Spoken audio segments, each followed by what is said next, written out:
Palestinian question, so long synonymous with Middle East politics, has diminished in importance. But this would be an error. A new relationship between Arabs and Israelis is definitely today possible, and it is tantalizingly close. And it is no great state secret to say there are forms of cooperation, particularly on security matters, which take place already. But the key to a true relationship, where there is overt, public and strategic collaboration, what I call above the table and not below the table, the key remains the Palestinian question.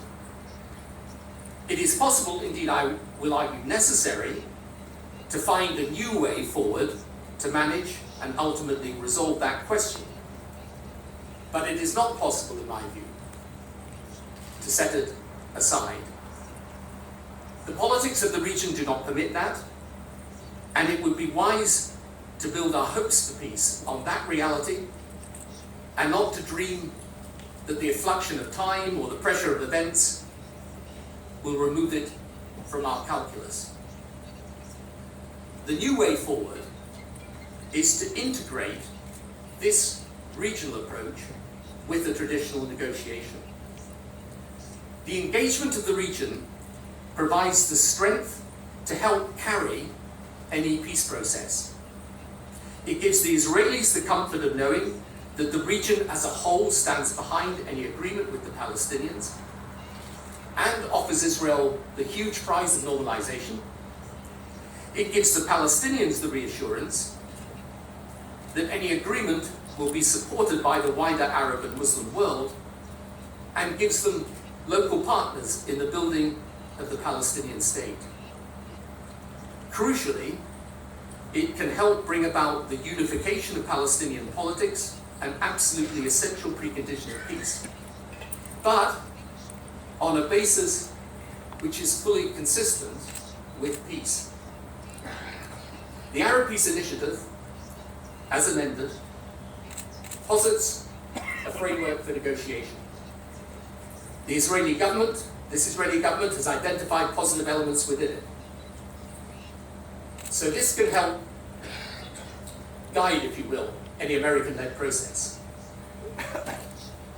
But to work, we must break with some of what I call the theology of peacemaking, which has become hallowed doctrine over these past 25 years.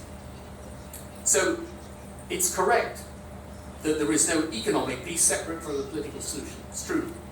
When the politics are moving forward, as for example in the period 2000 to 2010, in the time of Salam Fayyad as Prime Minister, the economy also responded with higher growth.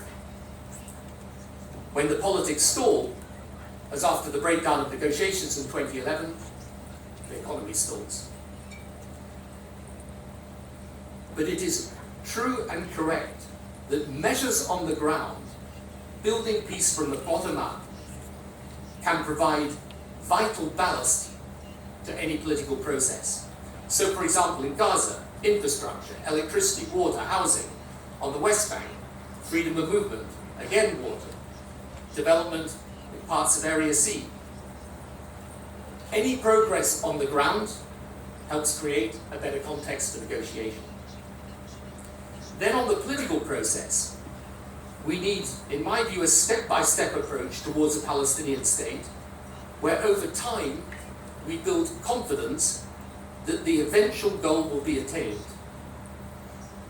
This is not the same as so-called interim solutions which Palestinians fear become permanent. It is rather a recognition that without an organic evolution towards statehood, we are left with an all-or-nothing position, which so far has actually resulted not in all, but in nothing. The same goes for normalization between the Arab states and Israel. This can be turned into a process rather than a one-off event. Sensitivity to the politics of both Israelis and Arabs should lead us to create a set of interlocking points where everyone gets comfortable that change is happening, but happening in a way that is politically manageable for all sides. So, what is necessary is not only Arab support for a traditional peace negotiation, but active Arab engagement with it.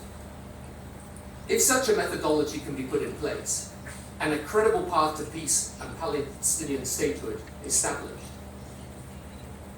then the opportunities for Arab-Israeli cooperation go far beyond politics. The regional dialogue should and could encompass the full range of mutual interests.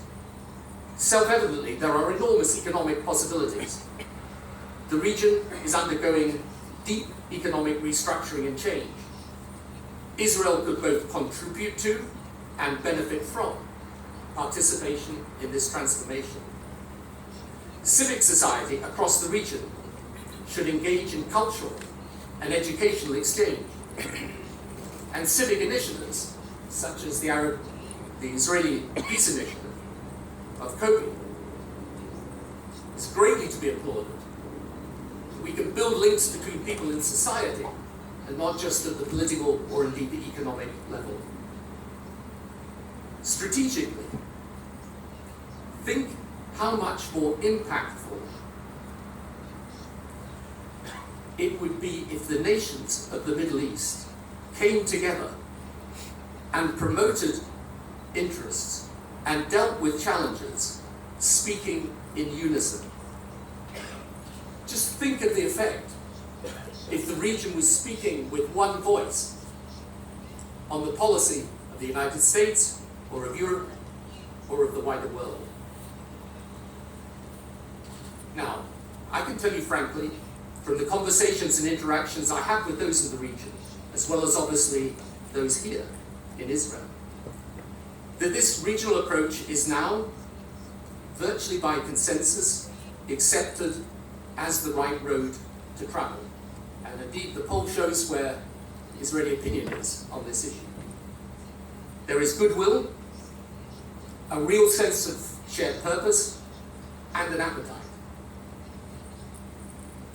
Of course, the obstacles are also formidable.